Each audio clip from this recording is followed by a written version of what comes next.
সাল্লাম বলেছেন, লা তাজালু তুলকা জাহান্নামু ওয়া তাকুলু হাল মিন মাজিদ। বিচার মাঠে মানুষকে জাহান্নামে দিতে থাকবে ফেরেশতাগণ, আর বলতে থাকবে জাহান্নাম, হাল মিন মাজিদ, আর কি কিছু আছে? অন্য জায়গাতে এসেছে আল্লাহ তাআলা বলবেন জাহান্নামকে, হালিম তালাত, জাহান্নাম তুমি কি পূর্ণ?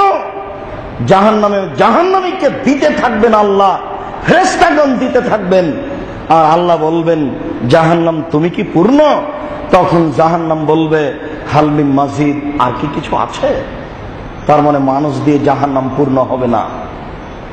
আবু হুরায়রা রাদিয়াল্লাহু তাআলা আনহু বলেন, রাসূল সাল্লাল্লাহু আলাইহি সাল্লাম বলেছেন, ফায়াদাহু রাব্বুল ইজ্জাতি ফিহা কাদামাহু, তখন আল্লাহ তাআলা তার পাকে জাহান্নামে ঢুকিয়ে দিবেন।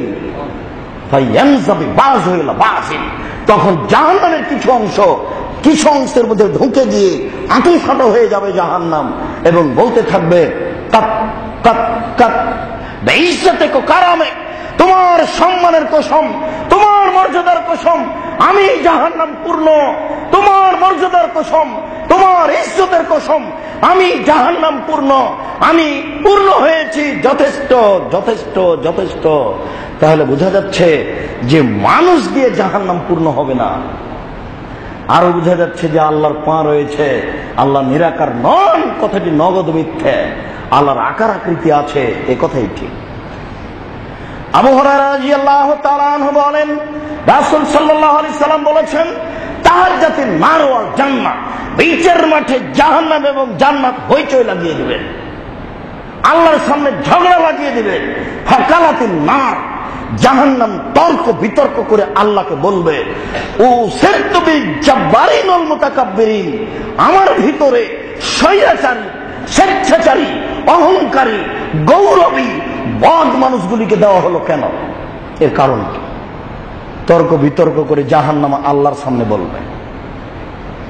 তখন আল্লাহ তাআলা বলবেন, জাহান্নাম ইন্নামা আনতি গাযাবি, ইন্নামা আনতি আযাবি, জাহান্নাম তুমি আমার রাগ, জাহান্নাম তুমি আমার গজব, জাহান্নাম তুমি আমার শাস্তি, জাহান্নাম তুমি আমার রাগ, আমি রাগ প্রকাশ করি তোমাকে দিয়ে, জাহান্নাম তুমি আমার রাগ, জাহান্নাম তুমি আমার গজব, জাহান্নাম তুমি আমার শাস্তি।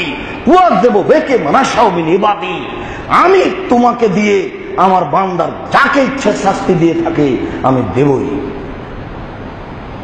এই জন্য তোমার ভিতরে স্বৈরাচারী, স্বেচ্ছাচারী, বোঝা যাচ্ছে যে জাহান্নাম কথা বলবে। আবু হুরায়রা রাদিয়াল্লাহু তাআলা আনহু বলেন, রাসূল সাল্লাল্লাহু আলাইহি ওয়াসাল্লাম বলেছেন, ইস্তিদাল হাররু ফাবরিদু বিযহরে, তিনি বলছেন, সঙ্গী সাথী সাহাবীগণ, যখন রৌদ্র খুব বেশি হয়ে যাবে, গরমের দিন, তখন তোমরা জোহরে একটু দেরি করে পড়ো। কেন? ইন্না মিন ফাইহি জাহান্নাম, এই তাপটা, এই প্রখরতা, এটা হচ্ছে জাহান্নামের ভাব। ফাস্তাকাতিন নার ইলা রাব্বিহা, জাহান্নাম তার প্রতিপালকের কাছে অভিযোগ করেছিল। জাহান্নাম তার প্রতিপালকের কাছে অভিযোগ করলে ফাওয়াজারা লাহা বিনাফসাইন, অভিযোগে বলেছিল, রব্বি তাকুলু বাজান, আমার কিছু অংশকে ধরে খাচ্ছে প্রতিপালক, আমার কিছু অংশ ধরে খাচ্ছে, একটু আমার কথা শুনবেন কি? আমার ভিতর যে শাস্তি আছে এটা একটু হালকা করবেন কি? আমি জাহান্নাম তোমার দরবারে অভিযোগ করছি, আমি আগুনকে ধরে নিয়ে থাকতে পারছি না, একদিকের আগুন আর একদিকের আগুনকে ঝাপটা মেরে ধরে খাচ্ছে, আমার একটু অভিযোগ শুনবেন? ফাওজানা লাহা বিনাফসান, তখন আল্লাহ বলেন, ঠিক আছে জাহান্নাম, তোমার অভিযোগ মেনে নেওয়া হলো, দুইটি শ্বাসের সুযোগ দেওয়া হলো, নাফসিন ফিস সাইফে ও নাফসিন ফিস শিতায়ে। তুমি একবার শ্বাস ছাড়বে, তাহলে সারা পৃথিবী 6 মাস গরম থাকবে।